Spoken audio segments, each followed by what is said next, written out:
नमस्कार दोस्तों, welcome to the coach institute. आज हम लोग अपने इतिहास के चैप्टर को आगे बढ़ाते हुए मुस्लिम लीग के बारे में बात करेंगे।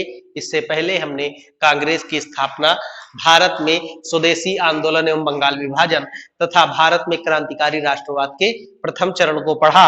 अब हम इसी के आगे बढ़ते हुए 1906 से स्टार्ट करेंगे फिर से मुस्लिम लीग के बारे में। और ध्यान देने वाली बात है कि आप लोग इतिहास इसीलिए भूलते हैं क्योंकि इतिहास के प्रति आप अपनी समझ विकसित नहीं करते हैं, इसलिए मैं सीक्वेंस वाइज चल रहा हूं जिससे आपकी थोड़ी सी समझ विकसित हो जाए। तो चलिए चलते हैं मुस्लिम लीग की तरफ। तो आपका पहला प्रश्न तो यही है कि मुस्लिम लीग का गठन कब हुआ, तो ईयर सन 1906 में हुआ, यह पूछा जाता है। अगला प्रश्न, इसके उद्देश्य क्या थे। हालांकि वनडे एग्जाम में उद्देश्यों से प्रश्न नहीं पूछा जाता है, लेकिन चूंकि इतने सारे वनडे एग्जाम हो चुके हैं, ऐसे में आयोग वर्तमान में आपकी समझ पर भी प्रश्न उठा रहा है, इसलिए हम थोड़ा सा समझ लेते हैं मुस्लिम आयोग का गठन, मुस्लिम लीग का गठन क्यों हुआ। तो आप लोगों को इसके बाद में पढ़ाऊंगा जब भारत में धार्मिक सामाजिक सुधार आंदोलन चलेंगे। तो थोड़ा सा वहां से रेफरेंस उठाता हूं। तो 1875 में दयानंद सरस्वती जी ने भारत में आर्य समाज की स्थापना की और शुद्धि आंदोलन चलाया। शुद्धि आंदोलन क्या था? जो लोग मध्यकाल में किसी भी दबाववश हिंदू से मुसलमान धर्म में कन्वर्ट हो गए थे, वापस मुसलमान से हिंदू धर्म में कन्वर्ट हो जाए। इसी के प्रतिक्रिया स्वरूप सर सैयद अहमद खान ने भी सन 1875 में ही अलीगढ़ मुस्लिम आंदोलन की शुरुआत की और उसी के तहत भारत में हिंदू और मुसलमानों के मध्य दरार पड़नी स्टार्ट हो गई। फिर आते हैं 1885 की बात करें तो 1885 में कांग्रेस की स्थापना हुई और उसकी स्थापना के साथ ही कांग्रेस पर हिंदू वर्ग का प्रभुत्व ज्यादा हो गया, क्योंकि हिंदू वर्ग में ज्यादातर लोग पढ़े लिखे थे, ज्यादातर लोग राजनीतिक रूप से जागरूक थे। क्योंकि यदि आप और गौर करें, पीछे की तरफ जाए तो 1814 में ही राजा राम मोहन राय ने हिंदू धर्म में धार्मिक सामाजिक सुधार पुनर्जागरण के आंदोलन स्टार्ट कर दिए थे, इसलिए हिंदू वर्ग में ज्यादा जनजागृति थी। ऐसे में हिंदू लीडर भी ज्यादा संख्या में मौजूद थे। अब आते हैं 1905 के टाइम, जब स्वदेशी आंदोलन स्टार्ट होता है आपका। तो आप लोगों को याद होगा, हमने पिछले वीडियो में बताया भी है कि उस दौरान बाल गंगाधर तिलक हिंदुओं को यूनाइट करने के लिए, हिंदू वर्ग को यूनाइट करने के लिए महाराष्ट्र में गणपति महोत्सव व शिवाजी महोत्सव का आयोजन स्टार्ट करवाते हैं। तो इसी के प्रतिक्रिया स्वरूप मुस्लिम वर्ग को यह लगने लगा कि हमको जो है साइड किया जा रहा है और हिंदू एकजुट हो रहे हैं, ऐसे में हमें भी एकजुट होने की आवश्यकता है। इसीलिए मैंने स्वदेशी आंदोलन की विफलताओं में भी एक चीज कही थी कि यह आंदोलन अपनी तरफ मुस्लिम वर्ग को आकर्षित करने में असफल रहा, या बंग भंग आंदोलन भी जिसे कहते हैं। तो उसी आंदोलन की प्रतिक्रिया स्वरूप या उन्हीं हिंदुओं की प्रतिक्रिया स्वरूप मुस्लिम वर्ग ने भी खुद को यूनाइट किया और एक संगठन बनाया जिसे हम मुस्लिम लीग नाम से जानते हैं। और ये क्यों बनाया गया? ताकि मुस्लिम वर्ग के हितों का संरक्षण, पोषण एवं संवर्धन हो सके। तो आगे चलते हैं, संस्थापकों के क्रम की बात करें तो ये क्यों जरूरी है? क्योंकि एग्जाम में कभी कभी 2 से 3 नाम दे देता है और आप कंफ्यूज हो जाते हैं। तो जब भी एग्जाम में 3 नाम दे तो ध्यान रखिएगा। अगर संस्थापकों की क्रम की बात करें तो पहले क्रम पर आते हैं नवाब सलीमुल्लाह खान, दूसरे क्रम पर आते हैं आगा खां और तीसरे क्रम पर आते हैं मोहसिनुल मुल्क। अगर आपको ऑप्शन में 2 नाम दे दे, क्रमशः सलीमुल्लाह खां भी दे दे और आगा खां दे दे, तो आप सलीमुल्लाह को मारेंगे। यदि केवल आगा खां और अन्य नाम दे दे तो आप आगा खां को मारेंगे। ठीक, अब चलिए, यह स्थापना हुई कब? तो देखिए, ढाका में हुई। ढाका में क्यों हुई? क्योंकि नवाब सलीमुल्लाह ढाका के नवाब थे और किसी भी संस्था की स्थापना के लिए जरूरी है कि कुछ रुपए पैसे भी हों, और रुपए पैसे नवाब साहब के पास थे तो उन्होंने रुपए पैसे दिए। तो ढाका में अखिल भारतीय मुस्लिम शैक्षिक सम्मेलन के दौरान नवाब सलीमुल्लाह के नेतृत्व में इसकी स्थापना हुई और इसका मुख्यालय बनाया गया आगा खां के नेतृत्व में लखनऊ में, और इसके प्रथम अध्यक्ष भी आगा खां बने। ये ढेर सारे प्रश्न आपके बन गए। पहला तो कब स्थापना? 1906। कहां स्थापना? ढाका में। किसने की? नवाब सलीमुल्लाह खां और आगा खां ने। इसका मुख्यालय कहां बना? लखनऊ में। इसके प्रथम अध्यक्ष कौन थे? आगा खां थे।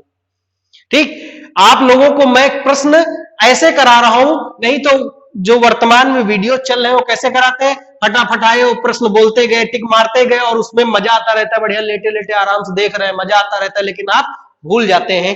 इसलिए इस तरीके से सिनॉप्सिस बनाकर पढ़ेंगे आप इतिहास कभी नहीं भूलेंगे। मैं कोशिश कर रहा हूं कि आप एक बार पढ़िए और हमेशा याद रहे, ठीक। और ये ना केवल लेखपाल की परीक्षा के लिए अपितु भविष्य में होने वाले किसी भी एग्जाम के जीएस के लिए इंपॉर्टेंट है।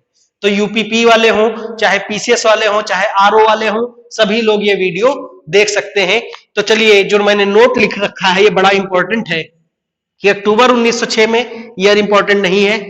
आगा खां के नेतृत्व में मुस्लिम प्रतिनिधि मंडल, किससे, ये इंपॉर्टेंट है, तत्कालीन वायसराय लॉर्ड मिंटो से मिलने के लिए कहां पहुंचे, शिमला में। और किसकी डिमांड की, पृथक निर्वाचन प्रणाली की डिमांड की।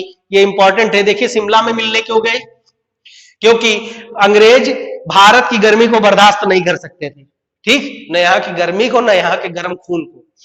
ऐसे में ये लोग ज्यादातर क्या करते थे, जब उत्तर भारत में गर्मी पड़ती थी तो अपना मुख्यालय शिमला शिफ्ट कर लेते थे, बढ़िया वहां से काम करते थे, ठीक। तो मुस्लिम प्रतिनिधि मंडल, देखिए मुस्लिम प्रतिनिधि मंडल इनसे मिलने के लिए शिमला पहुंचा और शिमला में उन्होंने डिमांड की कि हमको पृथक निर्वाचन प्रणाली दी जाए। ये बला क्या है, थोड़ा सा जान लीजिए, क्योंकि इसके बाद उसका नंबर आने वाला है, इसी स्लाइड के बाद उसे पढ़ाऊंगा।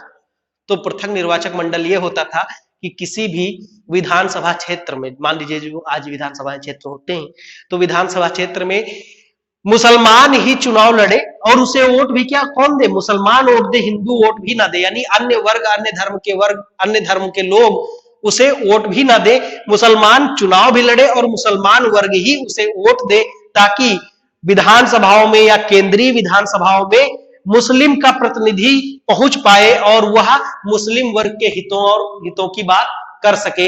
इसलिए इसे कहा गया पृथक निर्वाचन प्रणाली। वर्तमान में भारत में संयुक्त निर्वाचन प्रणाली है, ऐसा नहीं है कि किसी क्षेत्र में कोई मुसलमान खड़ा होगा और उसे केवल मुस्लिम ही वोट करेंगे, ठीक, या हिंदू खड़ा होगा और केवल हिंदू ही वोट करेंगे। तो यही है पृथक निर्वाचन प्रणाली। अब हम चलते हैं अपनी नेक्स्ट स्लाइड की तरफ। आप लोग चाहे तो अपना कॉपी पेन उठा के एक बार धीरे धीरे मेरे साथ नोट्स बनाते जाइए। देखिएगा 10 से 15 दिनों में आपका नोट्स भी कंप्लीट हो जाएगा, आपको याद भी हो जाएगा। इसलिए हम अपनी नेक्स्ट स्लाइड की तरफ चलते हैं। तो मुस्लिम लीग के गठन के पश्चात हम अपनी अगली स्लाइड करने जा रहे हैं भारत परिषद अधिनियम 1909। इसे लोकप्रिय नाम दिया गया है, या लोकप्रिय नाम से आप सब लोग जानते होंगे, मार्ले मिंटो सुधार, ठीक। मार्ले कौन था और मिंटो कौन था, ये भी इंपॉर्टेंट है। तो उस समय भारत का वायसराय था मार्ले, लॉर्ड मिंटो, तथा भारत सचिव था जॉन मार्ले। ये भारत सचिव नामक क्या बला है, थोड़ा समझ लेते हैं फिर आगे बढ़ते हैं। सॉरी। तो 1857 की क्रांति के पश्चात विक्टोरिया का घोषणा पत्र आया और उसके बाद 1858 का भारत परिषद अधिनियम आया। तो उसमें ये कहा गया कि भारत के में जो अब गवर्नर जनरल पद था उसका नाम बदल के वायसराय होगा, और भारत के मामलों से संबंधित ब्रिटेन के प्रधानमंत्री के अंडर एक पद का सृजन किया गया जिसे भारत सचिव कहते हैं। ये एक प्रकार का मंत्री होता था जो भारत संबंधी मामलों की जानकारी ब्रिटेन के प्रधानमंत्री को देता था। तो चलिए, ये अधिनियम इतना इंपॉर्टेंट है कि इससे 20 प्रश्न बनते हैं और हम उन सारे प्रश्नों को करेंगे। तो सबसे पहली चीज तो यही कि मार्ले मिंटो सुधार कब आया, सन 1909 में। तत्कालीन वायसराय कौन था, लॉर्ड मिंटो था। तत्कालीन भारत सचिव कौन था, जॉन मार्ले था। याद करेंगे, रट्टा मारेंगे। नेक्स्ट पॉइंट, इस अधिनियम में क्या कहा गया, मुसलमानों के लिए पृथक सामुदायिक प्रतिनिधित्व प्रणाली की शुरुआत कर दी गई इस अधिनियम में, ठीक। इसके बारे में हमने पिछली बार हमने बात कर ली है, तो यहां पर अब बात करके अपना टाइम वेस्ट नहीं करेंगे, आगे बढ़ेंगे। सॉरी। यह चुनाव कैसा था, यह एक अप्रत्यक्ष चुनाव था। अप्रत्यक्ष चुनाव क्या होता है, जैसे आपके यहाँ राष्ट्रपति, उपराष्ट्रपति, राज्यसभा के सदस्य तथा विधान परिषदों के सदस्य निर्वाचित होते हैं, लेकिन वो कैसे होते हैं, अप्रत्यक्ष रूप से निर्वाचित होते हैं। हम ये पॉलिटी के चैप्टर में करेंगे कि कैसे अप्रत्यक्ष रूप से निर्वाचित होते हैं। एक थोड़ा सा उदाहरण ले लेते हैं कि हम विधायकों को चुनते हैं, विधायक राष्ट्रपति को चुनते हैं, ठीक। हम सांसद को चुनते हैं, सांसद राष्ट्रपति उपराष्ट्रपति को चुनते हैं, ठीक। हम विधायक को चुनते हैं, विधायक राज्य सभा के सदस्यों को भी चुनते हैं। तो इस तरीके से हम देखें तो यह ये निर्वाचन कैसा है, अप्रत्यक्ष है, यानी हम डायरेक्ट नहीं चुन रहे हैं, हम जिसको चुन रहे हैं वो व्यक्ति आगे चुन रहा है। ठीक, तो ये भी चुनाव अप्रत्यक्ष था। इसमें लोकल बॉडीज में पहले चुनाव होते थे, यानी कि जैसे आज पंचायतों में होते हैं। ठीक, उसके बाद उनसे निर्वाचन होके आगे व्यक्ति विधानसभाओं में और लोकसभाओं में, तत्कालीन लोकसभा नहीं, तत्कालीन केंद्रीय सभाओं में, केंद्रीय विधान परिषदों में निर्वाचन होता था। अब आगे चलते हैं। ये बहुत ही इंपॉर्टेंट पॉइंट है, इसके एक एक टॉपिक से एक एक प्रश्न बनता है। ठीक, तो देखिए उस समय जो सदस्य थे उन्हें आर्थिक प्रस्ताव पर बहस करने, यानी कह ले कि बजट पर बहस करने, आर्थिक प्रस्ताव यानी इसको हम क्या कह सकते हैं, बजट, बजट पर चर्चा करने का अधिकार दिया गया, लेकिन मतदान नहीं कर सकते भाई साहब। ठीक, बजट पर या आर्थिक प्रस्ताव पर बहस करने, उस बजट में संशोधन प्रस्ताव रखने, ठीक, और कुछ विषयों पर मतदान करने तथा प्रश्न पूछने का अधिकार एवं पूरक प्रश्न पूछने का अधिकार तथा साधारण प्रश्नों पर मतदान करने का अधिकार मिला। अब ये प्रश्न क्या है और पूरक प्रश्न क्या है? ठीक, जैसे कि आज क्या होता है, प्रश्न भी पूछे जाते हैं, पूरक प्रश्न भी पूछे जाते हैं, हम पॉलिटिक्स चैप्टर में करेंगे ये सब। ठीक, उदाहरण के लिए 3 प्रकार के प्रश्न होते हैं, एक होता है तारांकित, एक होता है अतारांकित और एक होता है अल्प सूचना वाले प्रश्न। सॉरी, तो जैसे कोई सदस्य प्रश्न पूछा, मंत्री ने उत्तर दिया और फिर जो है सदस्य खड़ा होकर उस मंत्री के दिए गए उत्तर के संदर्भ में फिर से खड़ा होकर प्रश्न पूछ ले, तो उसी क्या कहते हैं, पूरक प्रश्न। समझ गए? यानी कि हमने आपसे कुछ पूछा, आपने उत्तर दिया और फिर मैंने प्रश्न पूछ लिया, तो क्या हो जाएगा, वो प्रश्न जो दोबारा पूछा गया उसे क्या कहते हैं, पूरक प्रश्न।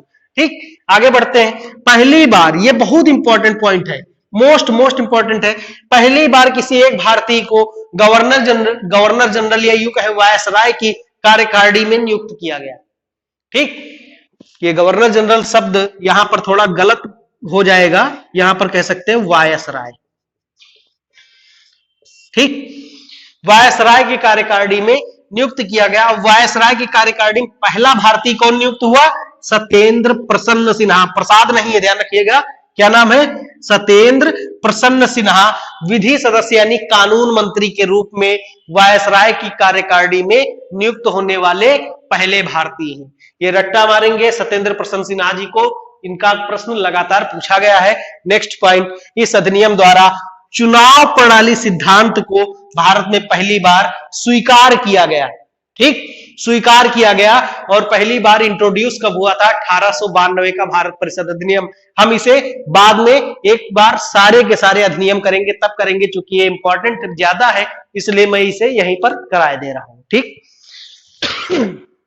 चलिए अब इसमें अन्य सुधार भी थे, जैसे केंद्रीय विधानसभाओं में और प्रांतीय विधानसभाओं में सदस्यों की संख्या को, खासकर गैर सरकारी सदस्यों की संख्या को बढ़ाया गया, लेकिन अब भी गैर सरकारी सदस्यों की संख्या इतनी नहीं थी कि वो किसी भी प्रस्ताव को पारित करा सके। ठीक, वहां से प्रश्न नहीं बनता है तो हमने नहीं लिखा। ठीक, अगला जैसे एक और सुधार है कि सुधार कह रहे हैं, एक और प्रावधान था कि यदि यहां से कोई भी सदस्य या कोई भी प्रस्ताव पारित होकर वायसराय के पास जाता है, ये समझ लीजिए कि राष्ट्रपति है देश का, ठीक, इसके पास जाता है, तो यह उस प्रस्ताव या जो भी आर्थिक प्रस्ताव हो या चाहे कॉमन प्रस्ताव हो उसे ठुकरा सकता है, यानी वीटो पावर का इस्तेमाल कर सकता था। इस तरह ढेर सारे अन्य सुधार भी हैं, लेकिन उनसे प्रश्न नहीं बनता है। जहां जहां प्रश्न बनता है मैंने सब पढ़ा दिया। ठीक, तो ज्यादा भार ना लेकर चलें, क्योंकि हमारे पास ऑलरेडी इतना सिलेबस है कि बिना मतलब की चीजें पढ़ने से कोई मतलब है नहीं, और फिर समस्या ज्यादा हो जाए, जब ज्यादा फैक्ट आपके पास हो जाते तो आप एग्जाम हॉल में बैठ के कंफ्यूज भी होते रहते हैं, इसलिए उतना पढ़िए जितना आएगा। ठीक, चलते हैं अपनी नेक्स्ट स्लाइड की तरफ। चलिए अब हम करने जा रहे हैं अपनी टाइमलाइन के बारे में। देखिए, अगर आपने इतिहास में टाइमलाइन बना ली कि इस साल क्या हुआ, फिर इस साल क्या हुआ, फिर इस साल क्या हुआ, तो आपके लिए इतिहास बाएं हाथ का खेल हो जाएगा। आपके लिए इतिहास कोई कठिन विषय नहीं होगा, आसानी से याद कर सकते हैं। तो मैंने कोशिश की है कि एक टाइमलाइन के थ्रू आपको अब गुजार कर दिखाऊं, क्योंकि हमारे अब 3 वीडियोस हो चुके हैं। तो देखिए आपको कैसे याद आता है। चलिए, 1905 में क्या हुआ था, 1905 में बंगाल विभाजन हुआ था, कांग्रेस का बनारस अधिवेशन हुआ था जिसके अध्यक्ष गोपाल कृष्ण गोखले थे, ठीक, और स्वदेशी और स्वराज्य जैसा प्रस्ताव पारित हुआ था, ठीक। उसके बाद क्या हुआ, 1906 में अभी हमने किया मुस्लिम लीग का गठन हुआ था, उसके साथ ही साथ कांग्रेस का कलकत्ता अधिवेशन हुआ था जिसमें दादा भाई नौरोजी अध्यक्ष बने थे, स्वदेशी राष्ट्रीय शिक्षा एवं स्वराज्य वाला प्रस्ताव पारित हुआ था, ठीक। फिर 1907 में क्या हुआ था, कांग्रेस का सूरत अधिवेशन हुआ था जिसमें कांग्रेस दो भागों में नरम दल और गरम दल में विभाजित हो गई थी, ठीक।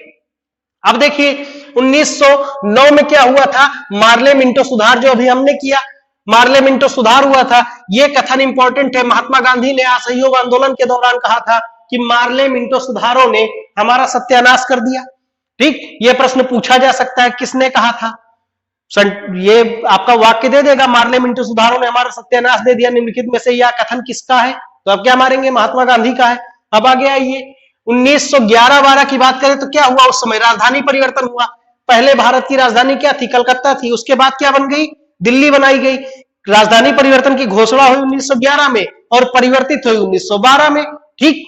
अब देखिए 1913 में क्या हुआ, गदर आंदोलन हुआ। यह कहां चला, यूएसए में स्टार्ट हुआ, ठीक।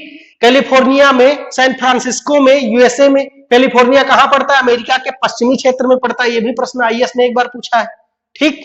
आप अमेरिका का अगर एटलस देखें तो अमेरिका का एटलस कुछ इस प्रकार है, ये उत्तरी अमेरिका का, ठीक। इतने में कनाडा है ऊपर, इतने में आपका नीचे मैक्सिको है और बीच में क्या है, ये यूएसए है, और यहां पर जो राज्य पड़ता है एक कैलिफोर्निया और यहीं पर है सैन फ्रांसिस्को, ठीक। अब आगे चलते हैं 1915 में क्या हुआ, महात्मा गांधी का भारत आगमन होता है। अब हमारा चैप्टर अगला क्या होगा, इसी स्लाइड के बाद अगली स्लाइड हम करेंगे महात्मा गांधी का भारत आगमन, ठीक। उसके बाद 1916 में क्या हुआ, लखनऊ समझौता हुआ, अंबिका चरण मजूमदार इसके अध्यक्ष बनेंगे, जिसमें समझौता होगा नरम दल गरम दल के बीच में होगा और मुस्लिम लीग तथा कांग्रेस के बीच में होगा, ठीक। इसके बारे में पढ़ेंगे। और उसके बाद 1917 से गांधी जी ने बिहार के चंपारण जिले में चंपारण सत्याग्रह शुरू किया, गांधी का पहला आंदोलन, ठीक। इस तरह अगर आप टाइमलाइन बना लिए ना गुरु, तो इतिहास कुछ है नहीं। इतिहास जो कठिन सब्जेक्ट आपको लगता है, बहुत बड़ा सिलेबस लगता है ना, एक दिन में रिवाइज कर सकते हैं आप। इसलिए मैंने ये टाइमलाइन बना के आपको दिखाई है कि आप लोगों के अंदर थोड़ा कॉन्फिडेंस पैदा हो, ठीक। देखिए हम लोग कोशिश कर रहे हैं लगातार डेली एक वीडियो आपके पास उपलब्ध हो जाए, ठीक। बूंद बूंद से घड़ा भरता है, इसलिए धीरे धीरे पढ़ते रहिए। आप देखेंगे 2 से 2.5 महीने के अंदर आपका पूरा सिलेबस आपकी जेब में होगा, ठीक।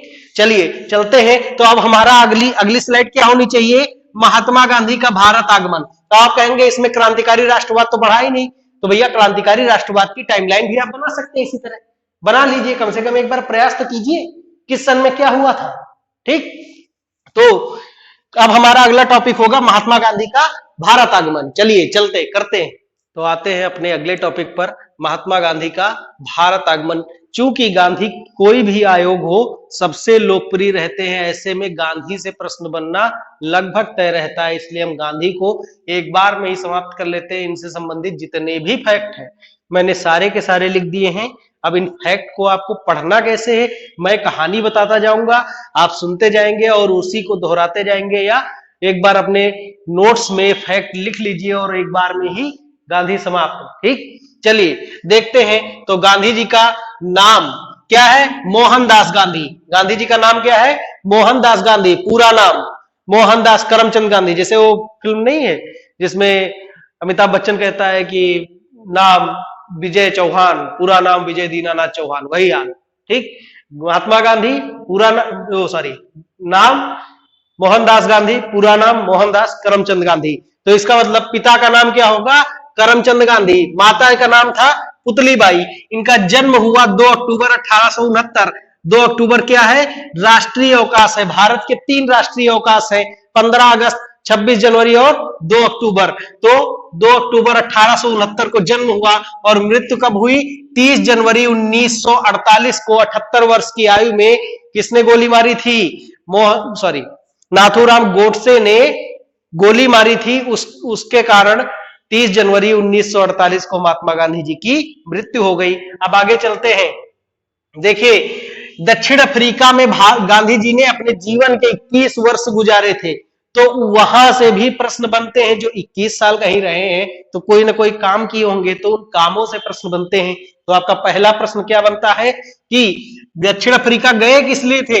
ये दादा अब्दुल्ला नाम के एक व्यापारी थे, उनके मुकदमे की पैरवी हेतु 1892 में दक्षिण अफ्रीका पहुंचे। ठीक, फिर 1893 में ये डरबन से प्रिटोरिया के बीच यात्रा कर रहे थे प्रथम श्रेणी के डिब्बे में। आपने कहानी देखी होगी, सुनी होगी। तो उस दौरान प्रथम श्रेणी के डिब्बे में उस टाइम पर कोई भी काला व्यक्ति नहीं बैठ सकता था, क्योंकि गांधी जी काले व्यक्ति समुदाय से यानी कि भारतीय समुदाय से जाते हैं, जो कि रंग में काला है। जो लोग अपने आप को गोरा कह रहे हैं ना, वो समझ लो असली भारतीय नहीं। चलो, तो डरबन से प्रिटोरिया की यात्रा के दौरान कौन सा रेलवे स्टेशन है? ये बहुत इंपॉर्टेंट है। मॉरिट्सबर्ग नाम का स्टेशन था, जहां पर प्रथम श्रेणी के डिब्बे से उन्हें 1893 में उतार दिया गया। ठीक, गांधी जी इससे बहुत खिन्न हुए। गांधी जी ने क्या किया कि उसी के अगले साल 1894 में दक्षिण अफ्रीका में नटाल इंडियन कांग्रेस की स्थापना की और भारतीयों के या यूं कहें कि काले लोगों के अधिकारों हेतु लड़ना स्टार्ट कर दिया।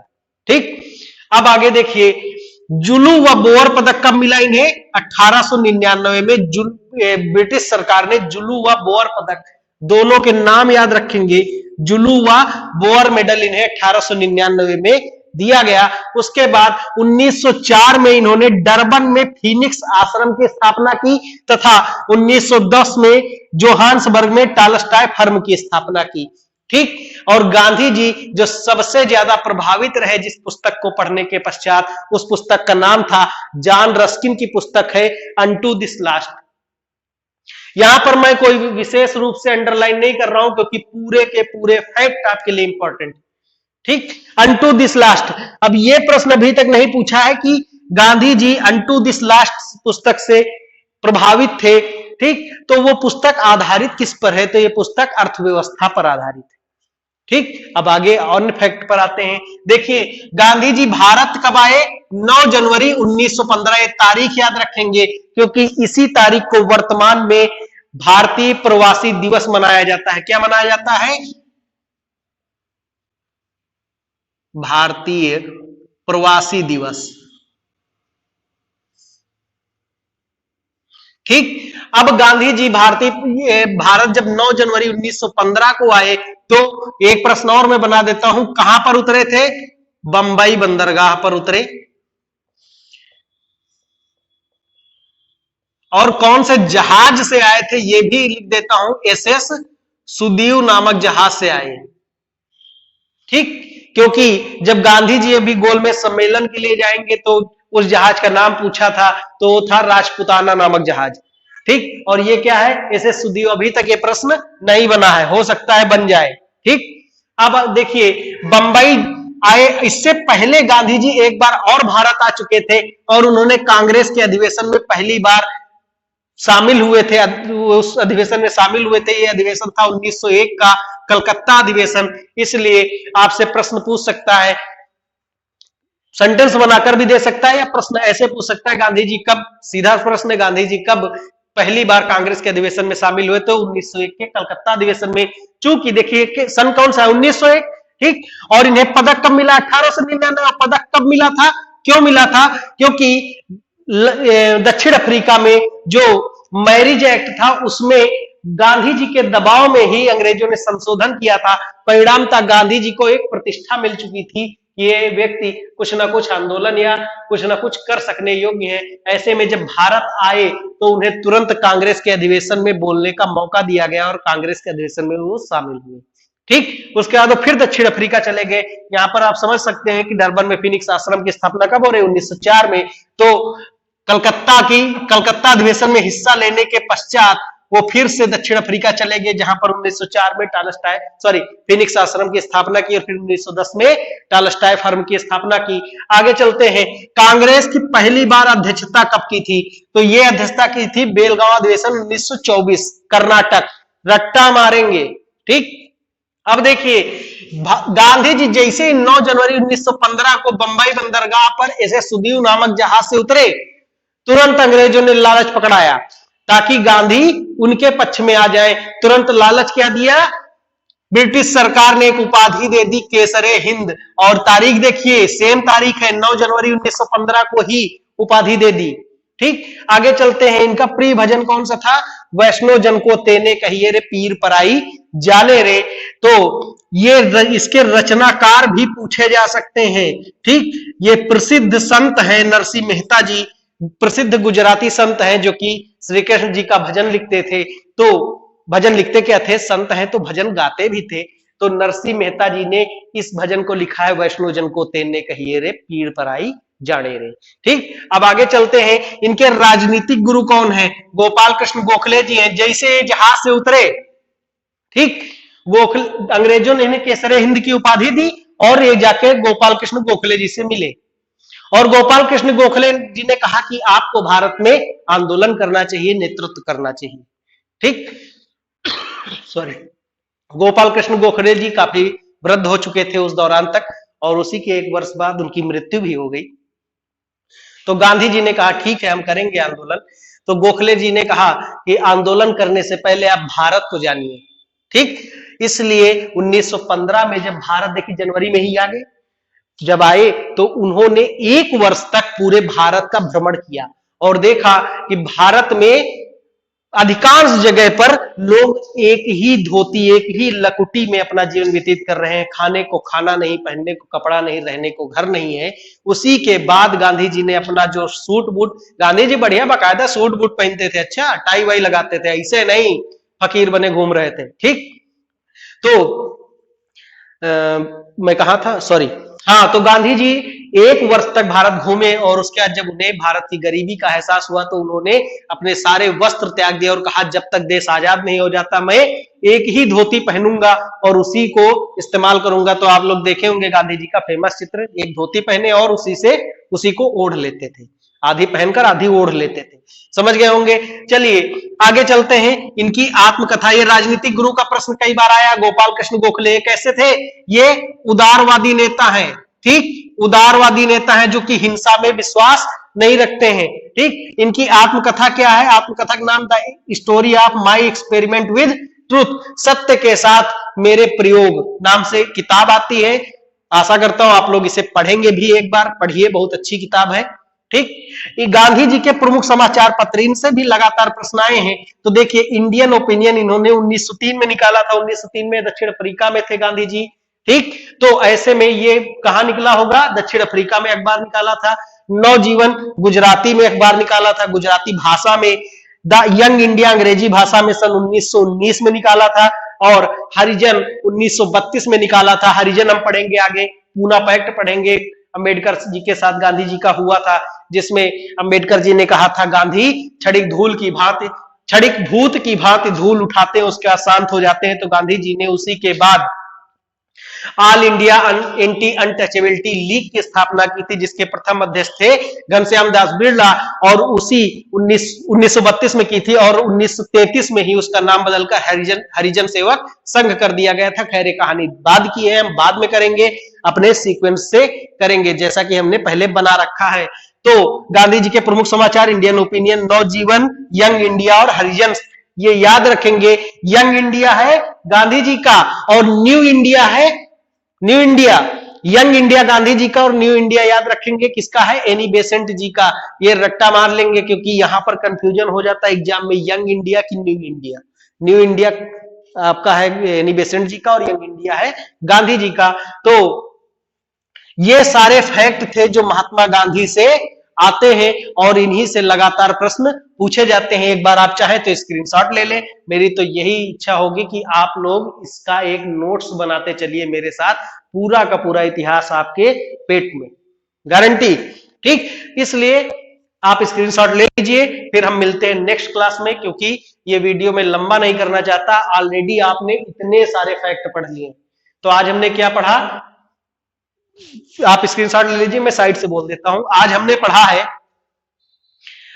मुस्लिम लीग का गठन, मार्ले मिंटो सुधार, तथा महात्मा गांधी का भारत आगमन। अब इसी के बाद हम पढ़ेंगे प्रथम विश्व युद्ध, ठीक, मॉन्टेग्यू चेम्सफोर्ड सुधार 1919, और उससे जस्ट पहले थोड़ा पढ़ लेंगे गांधी जी के प्रारंभिक आंदोलन जो थे चंपारण आंदोलन और अहमदाबाद मिल मजदूर आंदोलन और खेड़ा सत्याग्रह। ये 3 सत्याग्रह पढ़ेंगे। उसके बाद हमारा आगे टॉपिक स्टार्ट होगा असहयोग आंदोलन का। इस तरह देखिए टाइमलाइन बनाकर आप पढ़ेंगे, इतिहास आसानी से याद होगा। ठीक, मिलते हैं नेक्स्ट क्लास में। वीडियो देखने के लिए थैंक यू। आपको अच्छा लग रहा हो, यहाँ पर पढ़ाए जाने वाला प्रत्येक सब्जेक्ट यदि अच्छा लग रहा हो तो आप वीडियो को लाइक कर सकते हैं और चैनल को तो सब्सक्राइब कर ही लीजिए। Thank you.